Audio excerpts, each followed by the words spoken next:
News చూస్తున్నాం. లావణ్య తనపై case పెట్టిన వ్యవహారంలో రియాక్ట్ అయ్యారు శేఖర్ భాష. లావణ్యను తాను కొత్తగా ఏమీ ఇరికించడం లేదని, ఇందులో ఎలాంటి కొత్త విషయం లేదని, ఆమె గతంలో జైలుకు కూడా వెళ్ళొచ్చారని, లావణ్యను ఇరికిస్తానని తాను అనలేదని మస్తాన్ సాయి అన్నాడని, అయినా లావణ్య వెలుగులోకి తెచ్చిన వీడియోలేవి ఎవరూ చూడలేదని, కాబట్టి పూర్తి వివరాలు త్వరలోనే తెలుస్తాయని అన్నారు శేఖర్ భాష. మా ప్రతినిధి గౌతమ్ శేఖర్ భాషతో చేసిన చిట్ చాట్ ఇప్పుడు చూద్దాం. లావణ్య అలాగే రాస్తారని ఇష్యూ గురించి మనం చూస్తూ ఉన్నాం. కొన్ని రోజుల నుంచి కూడా ఇటువంటి వీళ్ళకి సంబంధించి ఎటువంటి కేటగిరీ నుంచి కావచ్చు, లేకపోతే ఆమె ఎవరిపైన కేసులు పెట్టడం కావచ్చు, మొత్తం కూడా నిశ్శబ్దంగా అయ్యింది. సో ఇక్కడితో ఇది క్లోజ్ అయిపోయింది అనుకున్న టైంలో నిన్న శేఖర్ భాషకి అలాగే మస్తాన్ సాయికి సంబంధించిన ఒక కాన్వర్సేషన్స్ కూడా వైరల్ అవుతూ ఉన్నాయి. మస్తాన్ సాయితోని శేఖర్ భాష డీల్ చేస్తున్నట్టు, అలాగే లావణ్యని ఎలా అయినా సరే డ్రగ్ కేసులో ఇరికించాలి, సో ఆ డ్రగ్స్ పెట్టడానికి మస్తాన్ సాయికి హెల్ప్ చేస్తున్నట్టు ఆయన మాట్లాడిన కన్వర్సేషన్స్ కూడా ఉన్నాయి. మరి అందులోని ఎంతవరకు నిజం, అసలు నిజంగానే ఆయన మస్తాన్ సాయితో చేతులు కలిపారా? ఇవాళ పంజగుట్ట పిఎస్కి ఆయన రావడానికి గల కారణాలు ఏంటి, ఏమైనా తప్పుదో పట్టించడానికి ఇక్కడికి వచ్చారా, కేసు పెట్టడానికి లావణ్య పైన అన్న దానిపైన చాలా వరకు ఇవాళ క్వశ్చన్స్ రైజ్ అవుతూ ఉన్నాయి. సో వివరంగా శేఖర్ భాషతోనే మాట్లాడి తెలుసుకుందాం. శేఖర్ భాష గారు, ఆడియో రిలీజ్ అయింది, మిమ్మల్ని కూడా నేను అడగడం జరిగింది. ఏంటంటే ఇప్పుడు మస్తాన్ సాయి ఇంతమంది ఆడపిల్లల జీవితంతోనే ఆడుకొని న్యూడ్ కాల్స్ తీసుకొని వాళ్ళని హింసిస్తూ ఉన్నాడు అని చెప్పి మొత్తం కూడా ప్రూవ్ అవుతా ఉంది, ఒకటి బయటకు వస్తుంది. ఈ నేపథ్యంలోనే మీరు మస్తాన్ సాయితో ఎందుకు మాట్లాడారు? నిజంగా కన్వర్సేషన్ మీదేనా, లేకపోతే ఎవరైనా ఎడిట్ చేస్తారు అనుకుంటున్నారా? ఒక పోలీస్ ఆఫీసర్ తోటి ఆవిడ ఎలా లైన్ వేసి హనీ ట్రాప్ వేసి అతనితో నాకు కసి నేను రెచ్చగొడతాను, మీరు డ్యూటీలో ఉన్నారా, ఎక్కడుంటే ఎక్కడికి వస్తాను, ఇలా మాట్లాడిన మాటలు ఉన్నాయి. తర్వాత ఇంకొకటి, కాప్స్ ఉంచుకున్నట్టే నిన్ను కూడా ఉంచుకుంటాను, నాకు ఇన్ఫర్మేషన్ ఇస్తూ ఉండు అని చెప్పిన వీడియోలు ఉన్నాయి. ఓకే, సో ఇలాంటివి చాలానే మస్తాన్ సాయి బయటపెట్టాడు.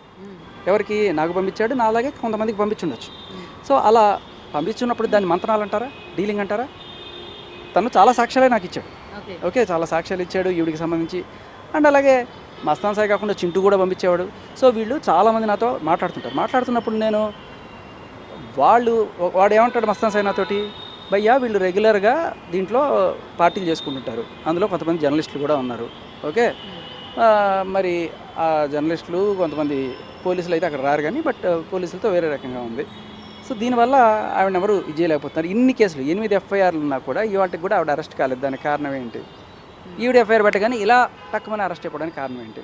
సో మీరు అక్కడ పోలీస్ ఆఫీసర్తో కన్వర్సేషన్ చూడొచ్చు, అలాగే విలేకరుతో నేను అని చెప్పి మాట్లాడిన కాన్వర్సేషన్ చూడొచ్చు. సరే, ఇది మస్తాన్ సాయి నాతో ఏం మాట్లాడాడో నేను మీకు క్లియర్గా చెప్తాను. మస్తాన్ సాయి ఏమంటాడంటే, ఇలా పార్టీలు చేసుకుంటుంది, నెక్స్ట్ టైం వాళ్ళ పార్టీ చేసుకున్నప్పుడు చెప్పు, ఖచ్చితంగా రెడ్ హ్యాండెడ్గా పట్టిద్దాం. ఎస్ బాయ్, నేను ఖచ్చితంగా పట్టిస్తాను.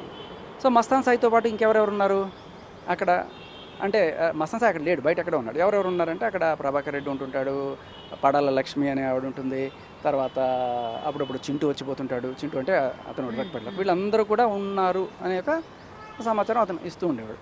సో వీడు అంటే ఆపుకోలేక ఎలాగైనా పట్టించాలి అని చెప్పి, నేనే పెట్టేస్తాను, లేకపోతే నేను వెళ్ళి ఏదో ఒకటి చేసుకొస్తాను, నేను కనిపెడతాను ఎక్కడున్నాయి డ్రగ్స్ ఇవన్నీ కూడా ఏదో చెప్తున్నాడు. సో నాకు తెలియదు, మీరు కన్వర్సేషన్ వినుంటే నాకు చెప్పండి, మీ క్వశ్చన్ ఏంటి, దాన్ని బట్టి నేను చెప్తాను. ఎక్కడ విన్నాను, ఇప్పుడు తను పెడతాను అని చెప్పిన దానికి ఎంట్రీ ఇవ్వడానికి నాకు అది ఆపుతారు, కాబట్టి మీరు ఆ ఎంట్రీ ఒక్కటి కనుక నాకు కలిగించినట్లయితే నేనే లోపలికి వెళ్ళి పెట్టేస్తాను, మీరు రెడ్ హ్యాండెడ్గా పోలీసులకి ఇన్ఫర్మేషన్ ఇవ్వండి, రెడ్ హ్యాండెడ్గా దాన్ని పట్టిద్దామని చెప్పి అన్నారు. అండ్ మస్తాన్ సాయి మీకు కూడా దాన్ని సార్ ఎలా అయినా సరే ఇరికించాలి అని చెప్పి కూడా మాట్లాడుతూ ఉన్నారు. మస్తాన్ సాయి మాట్లాడాడు, నేను ఇరికించాలని మాట్లాడానా? కానీ మీరు నేను హెల్ప్ చేస్తా అన్నారు కదా. వెళ్ళడానికి హెల్ప్ చేస్తాను, ఎందుకు? అక్కడ ఎక్కడున్నాయి నువ్వు నాకు చెప్తానని చెప్తాను. అప్పుడు అక్కడ ఎక్కడ జరుగుతున్నాయి నాకు తెలుసు, మొత్తం ఉన్నాయని చెప్తున్నాడు. సో వెళ్ళడానికైనా నేను హెల్ప్ చేయడానికి ఏమీ లేదు. వీళ్ళు ఇట్లాంటి మాట్లాడినప్పుడు ఓకే చెప్పు అంటుంటే, బీయింగ్ జర్నలిస్ట్ మీకు తెలుసు మనం ఎలా ఇన్ఫర్మేషన్ లాగుతాం. చేస్తానంటే నాకేం తెలుసు. వాడు వెళ్ళే ముందు కూడా నాకు మెసేజ్ చేశాడు. మెసేజ్ చేసినప్పుడు నేను ఎత్తను కూడా ఎత్తలేదు, నేను ఎక్కడో ఉన్నాను. భయ్యా నేను దీంట్లో వెళ్తున్నాను, నాకు హెల్ప్ చేయి అన్నాడు. నేనేం చేస్తాను? బట్ అలా అన్నప్పుడు ఓకే, ఏదైనా ఉండు, నాకు ఇన్ఫర్మేషన్ ఇవ్వు, ఇన్ఫర్మేషన్ ఇస్తే నేను ఖచ్చితంగా బయటపెడతాను, అంతే. సో చింటూ అయినా, లేకపోతే మస్తాన్ సాయి గుండె చెప్పుడైనా, లేకపోతే మంచం కోళ్ళ చెప్పుడైనా, ఇవన్నీ బయటికి ఎలా వస్తాయి? మనం వాళ్ళతో కొంత ఫ్రెండ్లీగానే మాట్లాడినప్పుడే ఇటువంటి బయటికి లాగగలం. సో వాళ్ళు ఎలాగో అలా ఇప్పుడు లావణ్య నన్ను ఆపడానికి ఈ కాన్వర్జేషన్ బయట పెట్టి, ఓకే వీడికి ఇది కావాలని నన్ను ఇరికించడానికి ట్రై చేసి, ఆవిడ కొత్తగా ఇరికించేది ఏముంది? ఆవిడ వరలక్ష్మి డ్రగ్స్ కేసులో ఉందా? మళ్ళీ 45 రోజులు చెంచల్ కూడా జైల్లో పోయి వచ్చిందా? మళ్ళీ కొత్తగా ఇరికించడానికి ఏముంది ఆవిడని? ఆవిడ ఇప్పుడు సడన్గా పతివ్రత అయిపోయి ఇప్పుడు ఏమి డ్రగ్స్ చేయడం మానేసిందా? పోనీ అదేనా చెప్పండి. ఒకసారి డ్రగ్స్ టెస్ట్కి ఏం తీసుకెళ్ళండి, కానీ అంతలాగా అంటే ఈ రోజు చాలా మంది క్వశ్చన్ చేస్తూ ఉన్నారు. ఇప్పటి వరకు మొన్నటి వరకు లావణ్యకి సపోర్ట్ చేస్తూ ఉన్నారు కదా, అమ్మాయి పైన ఎలిగేషన్స్ చేస్తూ ఉన్నారు.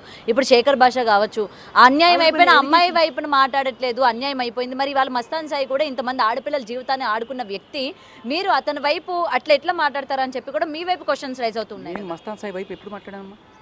ఏదైనా ఇరికించాలని కానీ ఇప్పుడు మరి ఆయన ఇట్లా వీడియోలు తీసినప్పుడు మీరు ఎందుకు మరి ప్రశ్నించలేదు మస్తాన్ సాయిని, ఎందుకు ఈ విధంగా అని చెప్పి? మస్తాన్ సాయి వీడియోలు తీసాడని చెప్పి నాకేం పంపించలేదు. మీకేమన్నా చూసారా? మీరేమన్నా వీడియోలు చూసారా? ఇప్పటిదాకా ఎవరు వీడియోలు చూడలేదు. మనం చూసిన 2 వీడియోలు, కానీ ఆ వీడియోలు మీ బిగ్ టీవీ ఇప్పటిదాకా చూడలేదు. సో లావణ్య మళ్ళీ పట్టించారు రెడీ అంటున్నారు కదా. ఒకవేళ ఆవిడని ఇరికిచ్చారే అనుకుందాం. బేసికల్లీ ఒకసారి మీరందరూ కూడా పాపం ఆవిడని ఇరికిచ్చారు అనుకుందాం. ఎవరన్నా ఇరికించడానికి ఫోన్ చేస్తే ఆవిడ ఢిల్లీ నుంచి హైదరాబాద్ వస్తుంది. హైదరాబాద్ వస్తున్నప్పుడు కరెక్ట్గా సికింద్రాబాద్ రైల్వే స్టేషన్లో పోలీసులు ఆపారు. ఆపి అమ్మ నేను చెక్ చేయాలి అన్నారు. ఒకవేళ ఆవిడ దగ్గర ఇరికిచ్చారనుకో, ఆవిడ తెలియకుండా పెట్టుంటారు కదా. సరే చెక్ చేసుకోండి సార్ అంటారు. ఓపెన్ చేస్తారు. ఏంటమ్మా డ్రగ్స్ ప్యాకెట్స్ ఉన్నాయి అని చెప్పి పోలీసులు లోపలేస్తే అది ఇరికించడం. ఓకే, ఇప్పుడు ఈ వీడియో చూడండి. మీరు మర్చిపోతే మళ్ళీ చూపిస్తాను నేను. ఏంటి సార్ ఇది? రైల్వే స్టేషన్ దగ్గరకు వచ్చి నేను ఎక్కడి నుంచి వస్తున్నాను సార్. మీకు రైట్ లేదు పోలీస్ అయినా సరే. సార్ ప్లీజ్ నాకు హెల్ప్ చేయండి sir please. I'm not coming. No I'm not coming. Sir, I'm not coming anywhere. I am not coming anywhere. Madam, please, I'm not coming anywhere. నా parents మా ఇంట్లో వాళ్ళు వచ్చాక రాను. మా ఇంట్లో వాళ్ళని రానివ్వండి. ఏంటి రాను నేను. మేడం ప్లీజ్ ఒక నిమిషం ఆగండి. మా ఇంట్లో వాళ్ళు రావాలి. మీరు మా ఇంట్లో వాళ్ళు రావాలి. మీరు ఎందుకు ఇట్లా? Excuse me please. ఒక నిమిషం ఆగండి. నాకు పెట్టండి. ఒక నిమిషం ఆగండి. మీరు అసలు ఎవరో నాకు తెలీదు. వద్దు, నాకు రాను నేను. వద్దు నాకు. సార్ ఎందుకు అరుస్తున్నారు? Madam please. ఆడపిల్ల కాబట్టి ఆ మాత్రం మగవాళ్ళైతే 4 పీకి తీసుకెళ్ళేవాడు. మీరు అనుకున్న ఆడపిల్ల అంటున్నారు చూసారా, అక్కడ ఆడపిల్లకి ఇచ్చిన గౌరవం అది. అండ్ ఆవిడ నిజంగా రెడ్ హ్యాండెడ్గా దొరికిందా లేకపోతే ఎవరైనా పట్టించారా కదా? సో మళ్ళీ ఆవిడని ప్రత్యేకంగా పట్టించాలి. మీ మస్తాన్ కాన్వర్జేషన్ కూడా గమనించండి. వాళ్ళు గత కొన్నాళ్ళుగా కూర్చున్నారు. మేబీ ఆ విలేకరు ఎవరైనా దొరికిపోతారని ఏమన్నా భయంగా ఉందేమో, ఎవరికి నాకు తెలియదు. బట్ పట్టిస్తే వాట్ ఎవర్. సో వాళ్ళు అందరూ కూర్చొని అక్కడ డ్రగ్స్ చేస్తున్నారు అని మస్తాన్ సాయి చెప్పాడు. ఈసారి చేస్తున్నప్పుడు చెప్పు, మనం పోలీసులకు పట్టిద్దాం అన్నా. నా జేబులో ఏమైనా పోలీసులు ఉంటారా? వాడు ఇన్ఫర్మేషన్ ఇస్తే నేను తీసుకుందాం అని చెప్పి అన్నాను. సో అది లేదు భయ్యా, నేను వెళ్తాను, నేను చూసుకుంటాను, నాకు దాన్ని ఏమంటారు ఎంట్రీ ఇప్పించండి. సరే చూద్దాంలే అన్నాం. ఏదైనా ఇస్తాండి అది. సో ఫైనల్గా అతను యాక్చువల్గా వెళ్ళి డైరెక్ట్గా ఏం పట్టుబడలేదట. వెళ్ళి 2 రోజులు ఏదో ఉన్నట్ట నాకు వాళ్ళ సైడ్ వాళ్ళు చెప్తున్నారు. సరే వాళ్ళ వర్షన్ వాళ్ళకు ఉంటాయి. అండ్ ఇంకోటి ఏంటంటే మస్తాన్ సాయి నేనేదో దేవుడు వాడు ఇంకోటో ఏదో అని వీళ్ళందరూ కూడా ఏంటంటే లావణ్య ఇప్పుడు మస్తాన్ సాయికి అగ్నెస్ట్గా అయితే ఎలా అయితే ఎవిడెన్స్లు ఏవో ఉన్నాయని చెప్పిస్తుందో, అలాగే మస్తాన్ సాయి కూడా లావణ్యకి అగ్నెస్ట్గా ఎవిడెన్స్లు ఇస్తారు. ఓకే, అలాగే ప్రభాకర్ రెడ్డి అనురాధ ప్రభాకర్ రెడ్డికి. అండ్ సరే చింటూ విషయంలో అది జరగదు, ఎందుకంటే వాళ్ళ ఆవిడే కాబట్టి వాళ్ళిద్దరు. సో ఈ 3 పేర్స్ ఇలా ఇంకా 6 పేర్లు ఉన్నాయి. మీకు ఓపిక ఉంటే రీసెర్చ్ చేయగలిగితే చేయండి. సో ప్రస్తుతానికైతే వీళ్ళు కొట్టుకుంటూ వాళ్ళ మీద ఒకళ్ళు కేసు పెట్టుకుంటున్నారు. ఒకళ్ళు కేసు పెట్టుకున్నప్పుడు ఏమవుతుంది, తప్పించుకోవడానికి నేను చాలా పతివ్రతనండి, వీడే నాకు అలవాటు చేశాడండి అని చెప్పి అనుకుంటారు. కానీ ఈవిడే డ్రగ్స్ ఇస్తున్నట్టుగా కూడా సాక్ష్యాలు ఉన్నాయి. ఈవిడ ప్రీతికి డ్రగ్స్ ఇచ్చింది అన్న విషయం మీకు తెలుసు కదా. అది కేసు పెట్టింది. కేసు పోలీసులు కూడా తీసుకోవాలి. అమ్మాయిలు పెడితే టక్కుమని తీసుకుంటారు, లావణ్య వెళ్తే టక్కుమని తీసుకుంటారు. మరి అమ్మాయి పెడితే ఎందుకు తీసుకోవాలా? ఇంకొక అమ్మాయి నెదర్లాండ్ నుంచి ఆ అమ్మాయి నాకు ఇట్లాగే అలవాటు చేస్తున్నా. అది ఏది అబద్ధం లేదు. నా బిడ్డ మీద ఒట్టేసి చెప్తున్నాను నేను మొన్న కొడుకు పుట్టాడు. పిల్లల మీద ఎందుకులేండి? లేదు, నేను చెప్తున్నాను మీకు ఉన్నాయి కదా, ప్రూఫ్స్ ఉన్నాయి కదా, వాళ్ళే చెప్తున్నారు. అది అంటే ఇప్పుడు ఈవిడలాగా వాళ్ళని పెట్టి మాట్లాడిచ్చి చేయాల్సిన కర్మ లేదు నాకు. లిటరల్ పాపం వాళ్ళు ఫోన్ చేసి చెప్తుంటే అమ్మాయిని నాకు రగిలిపోయింది. ఆ ప్రీతి అనే అమ్మాయికి సంబంధించి అప్పుడు ప్రూఫ్ లేక ఎఫ్ఐఆర్ చేయరన్నారు వాళ్ళు. యాక్చువల్ పోలీసులు కనిపెట్టాలి కదా, అది మనం కనిపెట్టి చూపిస్తున్నాం. ప్రీతి లావణ్య ప్రీతికి అలవాటు చేస్తుంది. ఇంతకుమించి సాక్షి కావాలా? ఎన్ని వీడియోస్ ఉన్నాయి, డ్రగ్స్ వీడియోస్. సో ఇవన్నీ బయట పెడుతున్నాడు. బేసికలీ ఆ హార్డ్ డిస్క్లో ఉన్నవి ఇవి ఎవ్వరూ చూడలేదు. అమ్మాయిలవి వాళ్ళ భార్యవి, లేకపోతే ఇంకొక అమ్మాయి ఎవరో ఆయన గర్ల్ ఫ్రెండ్వి ఎవరో ఉన్నాడు. ఒకవేళ మీవో లేకపోతే ఇంకొకళ్ళు ఉంటే వాళ్ళు వచ్చి కంప్లైంట్ చేయాలి కదా.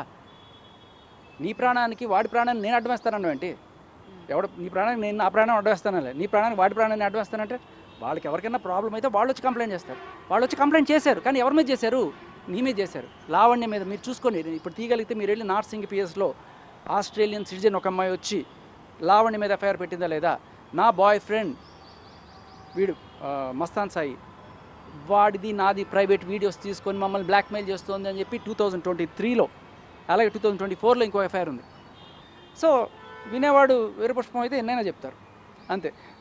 చాలా క్లియర్ కట్గా డ్రగ్ కేసు నుంచి బయటపడడానికి ఆవిడ చేస్తున్న శత ప్రయత్నాల్లో ఫస్ట్ ప్రయత్నం రాజ్ తరుణ్ మీద కేసు, ఇప్పుడు మస్తాన్ సాయి మీద కేసు, నథింగ్ ఎల్స్ ఉన్నారు. మరి చూడాలి అసలు ఎందుకని నిజంగానే పోలీసులు ఈ విధంగా చేస్తూ ఉన్నారా, దీనికి సంబంధించి అంటే కేవలం లావణ్యకి సపోర్ట్గా తనని ఇందులో నుంచి ఎస్కేప్ చేయడానికి ఈ విధంగా ప్రయత్నిస్తున్నారా అన్న దానిపైన కూడా ఇవాళ ఇంకా తెలియాల్సి ఉంది. సో కెమెరామెన్ శ్రీనుతో గౌతమి రిపోర్ట్ హైదరాబాద్.